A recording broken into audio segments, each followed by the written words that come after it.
had initiated the war while commercial flights were in the air, knowing full well that Iran's air defense could have mistaken one of those commercial flights as a fighter jet. And the reason why they did this, they essentially used those passenger flights as human shields. So I would not Good evening, inmates. Having a World War III. Thought I'd have a nice little coffee, watch the war tonight.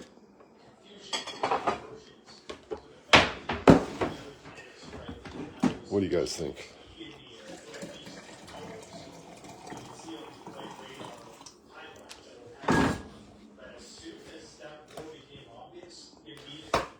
You need this?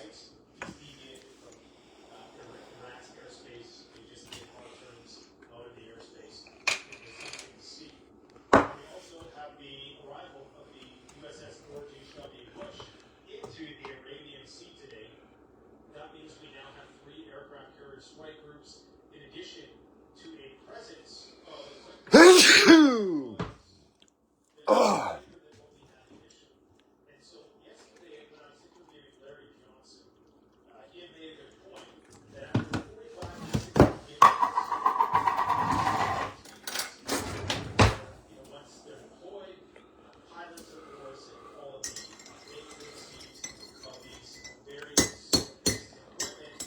Oh, that smells good. I don't know what the hell happened. Yesterday it was plus 25. Today it's minus. Which means that they're going above and beyond. That this cannot simply be explained by routine maintenance and resupply. That there's something else they're getting ready for here. I think it's going to happen this weekend. I didn't stake my reputation on it, but I made a very bold prediction a few days ago when I said 72 hours, which would put us kind of in tomorrow. But typically, when I'm so convinced of something like that, I get all of the data points right, but usually my prognosis is just slightly premature, so it might not come until next week. But the only reason why I think it has to happen this weekend is because of this. It's because Trump is running out of time. That 60-day window is expiring. Not that I don't think he can get it deferred once again, or that Congress will, in fact, approve him and empower him with those war authorizations. So we have a lot of naval activity. Yemen would likely be activated in the case of an all-out attack on Iran. Remember, after we watch some World War III, we'll go outside and see how cold it is. Of missiles, and that's going to lead to a major oil crisis. Pepper said there's a blizzard in fucking wherever he is, northern Saskatchewan. The map I know they had snow in Thompson today. Infrastructural targets across the Middle East. So in Bahrain, you're going to see refineries hit. Obviously, you have coastal water dependency, so you have those desalination plants. In Kuwait, you're going to have oil export infrastructure, which has already been significantly degraded, mind you, but more so coastal desalination. You already have a lot of the wells that have been shut in throughout this region. And oil, offshore export islands and terminals, offshore gas from Qatar. You have the Saudi Arabian Yanbu pipeline and their terminal and ports there. So these are all going to be major, major targets. Damn. And that's what they're referring to. And of course, that's going to lead to a huge problem. Because according to Chris Martin, war might be a problem. and I'm going to post a link in the description below to a video that he just released before this one. Great video. Because he breaks down the true oil shortfall, which he puts at about 1.6 billion barrels that we are now in deficit as compared to what is typical this time of year. China's totally And fucked. what that means, I lost my...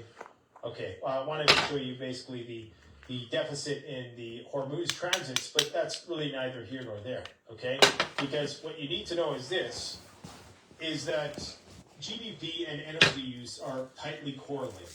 It's an immutable relationship, and it's almost a one-to-one correlation. The more energy, the more work, the more economic growth. And so if a nation has a reduction in energy, they're likely going to have a reduction in work, and that's going to lead to a reduction in economic output. Right. And so what that means... And I went to art school, is that if our economy How do I know is this? green, and we're genuinely at a deficit, and our economy is green because they're actively suppressing the price of oil in the futures market to kick the can down the road.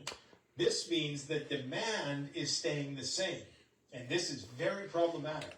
Everybody's looking at the stock market thinking they're rich, and they're looking at oil prices thinking they're subdued. Meanwhile, we're in a 1.6 billion barrel deficit and growing by around 13 million per day, around 440 million per month. Preach. And I think that's going to grow because he's not lying. Contributes a little bit of that, not a huge amount, but if they have to shut in their wells, and if they continue to enforce this blockade, then those other nations have to shut in their wells. So the long tail effects of this become more and more dire the longer this continues. Right. And so assuming this conflict stops, today we're still at a 1.6 billion deficit, which I believe is vastly exceeds the energy reserves and stockpiles of all the nations combined. Wow. When you don't factor in China. So what this means is that everybody thinks they're rich because the S&P 500 hit a new record this week, which is nonsensical in light of the fact that the price of real energy, the spot price of oil, is so high. And power. And so this is going to drive more demand. Water's high. Everything's high. Supply. We're all fucked. What that means is that when they can no longer hold the beach ball underwater, it is going to shoot up and it is going to cause a massive collapse. You guys got to go and watch Chris Martinson over at Peak Prosperity's video. It's very, very enlightening information, stuff that you need to know about the coming energy crisis. He breaks it all down. Now, Pete Hegseth today was crying about, let's just hear what he has to say. It's also worth saying, this should not be America's fight alone. This guy's always crying. We use the Strait of Hormuz as a country. Our energy doesn't flow through there, and we have plenty of energy. Just look at the new global Congo line headed to Texas. So Chris breaks all that down. Why? Shout out Canadian Pepper. But the thing that I want to address here is that he says it's everybody else's problem. It's not our problem. Well, for one, obviously they're the ones who started the war. There was freedom of navigation through the Strait of Hormuz prior to the war. The only reason why the Iranians are forced to use it as leverage